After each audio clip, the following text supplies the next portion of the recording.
నమస్తే, welcome to great Andhra. ఈరోజు top stories చూద్దాం. బాబు సర్కార్కు మిర్చి ఘాటు, రగిలిపోతున్న రైతాంగం. మదనపల్లె రెవెన్యూ ఫైళ్ల దగ్ధం, దయనీయ స్థితిలో కూటమి సర్కార్. ప్రభుత్వం మెప్పు కోసం తప్పులు చేస్తే శిక్ష తప్పదు, ఏపీ పోలీసులకు high court warning. Araku coffee stall ప్రారంభంలో అవమానం, కూటమి ప్రభుత్వంపై ప్రధానికి ఫిర్యాదు చేస్తానన్న ఎంపీ. వైసీపీ నిలువెత్తు నిర్లక్ష్యానికి పరాకాష్ట, పార్టీ కార్యాలయంలో అసమర్థత వ్యవస్థ. బాబు సర్కార్కు ఎండుమిర్చి ఘాటు గట్టిగానే తగులుతోంది. గుంటూరు, ప్రకాశం, కృష్ణా జిల్లాల్లో ఎక్కువగా రైతులు మిర్చి పంటను సాగు చేస్తారు. ముఖ్యంగా విదేశాలకు ఎగుమతి చేసే తేజారకం ఎండుమిర్చి ధర కూటమి పాలనలో భారీగా పడిపోవడంతో రైతాంగం రగిలిపోతోంది. ఇదే ఎండుమిర్చి ధర జగన్ హయాంలో క్వింటల్ 23,000 పలికిందని రైతులు గుర్తు చేస్తున్నారు. ఇప్పుడు కనీసం 9,000కు అడిగే దిక్కు లేదని రైతులు వాపోతున్నారు. జగన్ హయాంతో పోలిస్తే మిర్చి ధర భారీగా పతనం కావడంతో రైతులు ఆందోళన బాట పట్టాల్సి వచ్చింది. కేంద్ర ప్రభుత్వంతో చర్చించి మిర్చి రైతులకు గిట్టుబాటు ధరను CM Chandrababu, deputy CM Pawan Kalyan కల్పించారని ఒకవైపు ప్రభుత్వ అనుకూల మీడియాలో ప్రచారం తప్ప వాస్తవంగా అలాంటి పరిస్థితి కనిపించడం లేదు. కరువు అంటే వర్షాలు కురవక పంటలు పండకపోవడం మాత్రమే కాదు, పండిన పంటలకు గిట్టుబాటు ధర లభించకపోవడం కూడా కరువుతో సమానమని వ్యవసాయ నిపుణులు చెబుతున్నారు. మిర్చి పంట సాగుకు అయినా పెట్టుబడులు కూడా వచ్చే పరిస్థితి లేదని, దీంతో రైతులకు భవిష్యత్తు అంతా అంధకారంగా కనిపిస్తోందని రైతు సంఘాల నేతలు వాపోతున్నారు.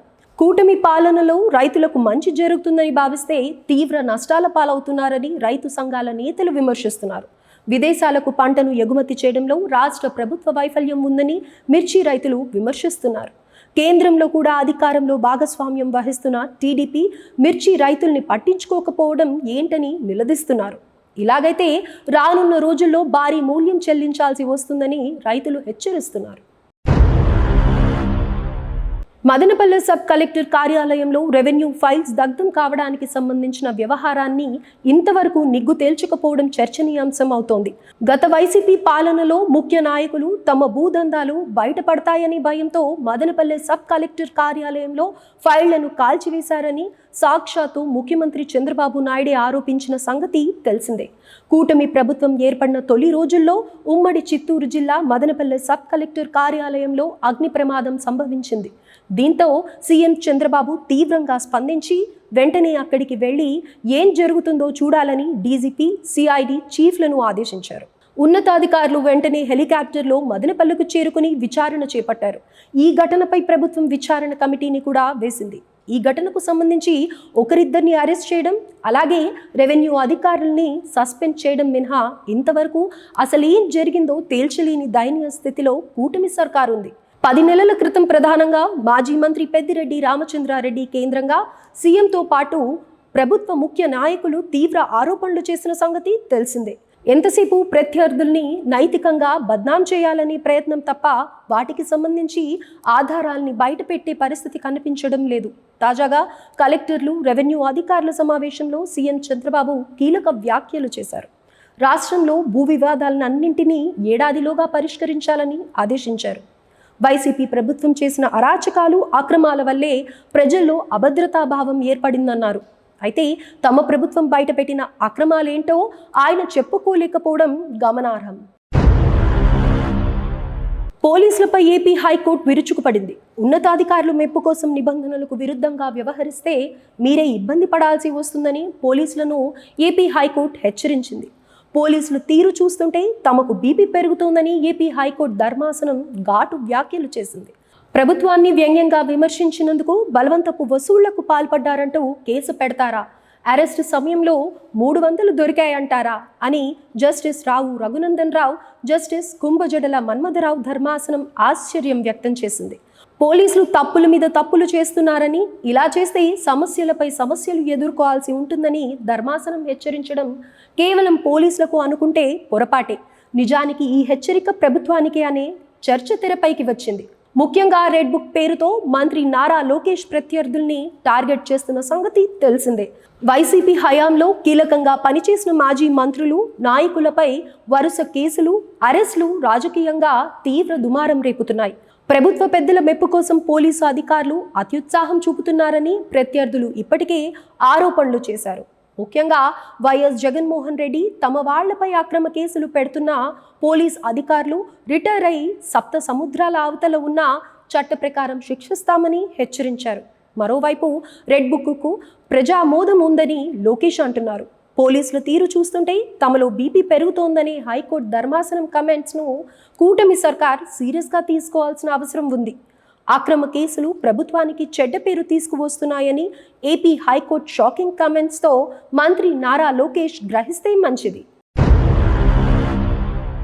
అరకు కాఫీ స్టాల్ పార్లమెంట్లో ప్రారంభించిన సందర్భంలో స్థానిక అరకు ఎంపీ అయినా తనను పిలవకుండా టీడీపీ కూటమి ప్రభుత్వం రాజకీయం చేసిందని Araku YCP MP doctor Tanuja Rani ఆగ్రహం వ్యక్తం చేశారు. ప్రోటోకాల్ పాటించడం అన్నది ఈ కూటమి ప్రభుత్వానికి తెలియదా అని ఆమె ప్రశ్నించారు. అరకు కాఫీ స్టాల్ ఓపెనింగ్ని ఘనంగా చేశారు, కానీ అరకు ఎంపీని విస్మరించి అవమానించారు అని ఆమె మండిపడ్డారు. అరకు ప్రజల తరఫున ప్రాతినిధ్యం వహిస్తున్న ఎంపీని పిలవకపోవడం ఏమీ విధానమని ఆమె నిలదీశారు. అరకు కాఫీని పండిస్తున్న 10 మంది రైతులను పార్లమెంటుకు తీసుకుని వచ్చి వారి గురించి చెబితే ఎంతో బాగుండేదని అన్నారు. అరకు కాఫీ వెనుక రైతులు ఎంతో కష్టపడుతున్నారు. వారికి గుర్తింపు ఇవ్వాల్సిన బాధ్యతను కూటమి ప్రభుత్వం పూర్తిగా విస్మరించిందని అన్నారు. కేవలం అరకు కాఫీ మాత్రమే కాదు, అనేక పంటలకు ప్రసిద్ధి. అలాంటి విషయాలు చెప్పాలని కూటమి పెద్దలకు అనిపించలేదా అని ఆమె ప్రశ్నించారు. అరకుకు ప్రాముఖ్యత ఇచ్చే దింసా నృత్యం ఉంది, దాని గురించి కూడా చెప్పాలనిపించలేదా అని ఆమె కూటమి ప్రభుత్వాన్ని నిలదీశారు. అరకు ఎంపీనే పట్టించుకోలేని వారు గిరిజనుల గురించి ఏమి ఆలోచిస్తారని తనూజా రాణి మండిపడ్డారు. అరకు కాఫీ స్టాల్ ఓపెనింగ్లో తనకు జరిగిన ఈ అవమానానికి సంబంధించి టీడీపీ కూటమి ప్రభుత్వం తీరు మీద ప్రధాని నరేంద్ర మోడీకి లోక్సభ స్పీకర్ ఓం బిర్లాకు ఫిర్యాదు చేస్తానని ఆమె స్పష్టం చేశారు. రోజు అరకు పార్లమెంట్లోని కాఫీ స్టాల్ ని పెడితే అరకు ఎంపీని పిలవాలనిపించలేదా? కానీ ఈ ప్రాసెస్ లోని ఒకవేళ గనక నన్ను పిలిచి ఉంటే, లేకపోతే ఒకవేళ గనక నా పార్టిసిపేషన్ గనక ఈ ప్రాసెస్ లో ఎక్కడైనా పెడితే, నాకున్న ఐడియాస్ ఒక 2-3 నేను మీ అందరితో షేర్ చేయాలనుకుంటున్నాను. అందరూ టేస్ట్ చేసిందే, అంతర్జాతీయంగా కూడా అందరికీ తెలిసిందే. అయితే దాని వెనక ఈ రైతులు ఎంత కష్టపడుతున్నారు, చెమటోర్చి కష్టపడి అరకు కాఫీని పండించిన రైతుల్ని, ఒక 10 మంది రైతుల్ని పార్లమెంట్ వరకు తీసుకుని వస్తే ఇక్కడున్న ప్రముఖులందరూ కూడా అరకు కాఫీని టేస్ట్ చేస్తూ ఉంటే, ఆ రైతులు వాళ్ళని చూస్తే వాళ్ళు పడ్డ ఆనందం, వాళ్ళు పడ్డ కష్టం అంతా కూడా అక్కడ సాటిస్ఫాక్షన్ అవుతుంది అని చెప్పి నేను ఈ మీడియా ముఖంగా తెలియజేసుకుంటున్నాను. అదే విధంగా మన అరకు కాఫీ అన్నది not only famous for the Araku coffee, it's famous for other spices, it's famous for pepper, it's famous for turmeric, it's famous for jaggery, it is famous for tamarind. ఇట్లాంటి స్పైసెస్ ఎన్నో ఉన్నాయి. Araku coffee మాత్రమే అరకుకి famous కాదు, Araku famous for all the spices. ఇట్లా ఎన్నో ఉన్నాయి. అట్లాంటివన్నీ కూడా మనం బయటకు తీసుకుని వచ్చి ఇక్కడ పార్లమెంట్ సాక్షిగా ఎంతో మంది ఎంపీలకు కానీ, స్పీకర్లు కానీ, లేకపోతే ఇక్కడ ఉన్న నిన్న పార్టిసిపేట్ చేసిన అందరికీ మనం తెలియజేయవలసిన పరిస్థితి ఉండేది, ఒకవేళ నన్ను కూడా పార్టిసిపేట్ చేయగలిగితే. అదే విధంగా ఈ రోజు నిన్న జరిగిన ప్రోగ్రామ్ లోని అరకుకి ఫేమస్ అయిన దింసా నృత్యం ఉంది. నిజంగా ఒక 10 మందిని మనం తీసుకుని వచ్చి ఆ నృత్యం కూడా అందరికీ తెలియజేసే వాళ్ళం. ఇట్లాంటివి ఎన్నో ఉన్న అరకుని ఓన్లీ వచ్చి 2-3 వచ్చి ఇప్పుడు నేను రైతుల్ని తీసుకుని రావాలి అనేసి నేను అనుకున్నాను. కానీ పక్కనే ఉన్న ఎంపీని పట్టించుకునే వాళ్ళు రైతులను అంత దూరం నుండి ఎక్కడి నుండి తీసుకువస్తారు? అది నా భ్రమ కాకపోతే. వైసీపీ అధికారంలోకి వస్తే సొమ్ము చేసుకోవడానికి చాలా మంది ముందుంటారు, కానీ ప్రతిపక్షంలో ఉన్నప్పుడు ఆ పార్టీ రాజకీయ వ్యవహారాల్ని క్రమశిక్షణలో నడపడానికి మాత్రం ఒకరిపై మరొకరు బాధ్యతలు మోపడానికి చాలా మంది ఉన్నారు. అలాగని తాడేపల్లిలో వైసీపీ కేంద్ర కార్యాలయంలో నాయకులు ఎవరూ లేరా అంటే చాలా మంది ఉన్నారనే సమాధానం వస్తోంది. ఉన్నాడమ్మా మొగుడు గాజులకి అడ్డం, అని మొరటి సామెత చెప్పుకోవాల్సి ఉంటుందనే మాట వినిపిస్తోంది. ఈ నెల 27న రాష్ట్ర వ్యాప్తంగా పలు చోట్ల ఎంపీపీ, వైస్ ఎంపీపీ, జిల్లా పరిషత్ చైర్మన్లు, ఇతర స్థానిక సంస్థలకు ఉప ఎన్నికలు జరగనున్నాయి. కొన్ని చోట్ల అవిశ్వాస తీర్మానాలు పెట్టడం, మరికొన్ని చోట్ల కొత్త వాళ్లను ఎన్నుకోవడానికి ఎన్నిక ప్రక్రియ జరగనుంది. ఇందుకోసం వైసీపీ విప్ జారీ చేయాల్సి ఉంది. సొంత పార్టీ వాళ్లకు కాకుండా ఇతరులకు ఓటు వేస్తే అనర్హత వేటు వేస్తామని హెచ్చరించడం విప్ జారీ ప్రధాన లక్ష్యం. అయితే ఈ ఎన్నికల గురించి చాలా ముందే తెలుసు. అయినప్పటికీ విప్ పత్రాలను సదరు ప్రాంతాలకు పంపడంలో మాత్రం వైసీపీ అధిష్టానం తీవ్ర అలసత్వాన్ని ప్రదర్శిస్తోంది. ఎన్నిక రేపు ఉందనగా కేవలం ముందు రోజు రాత్రికి సదరు పత్రాల్ని పంపుతుండడంతో ఎన్నికల బాధ్యతల్ని పర్యవేక్షిస్తున్న నాయకులు తీవ్ర ఆందోళనకు గురై పార్టీ పెద్దలపై మండిపడుతున్నారు. ఇదేం పార్టీ అని తమ వాళ్ళని నిందిస్తున్నారు. ఇంత నిర్లక్ష్యాన్ని ఎక్కడా చూడలేదని మండిపడుతున్నారు. ఇది ఇప్పటివరకు ఉన్న టాప్ స్టోరీస్. మరిన్ని అప్డేట్స్తో మళ్ళీ కలుద్దాం.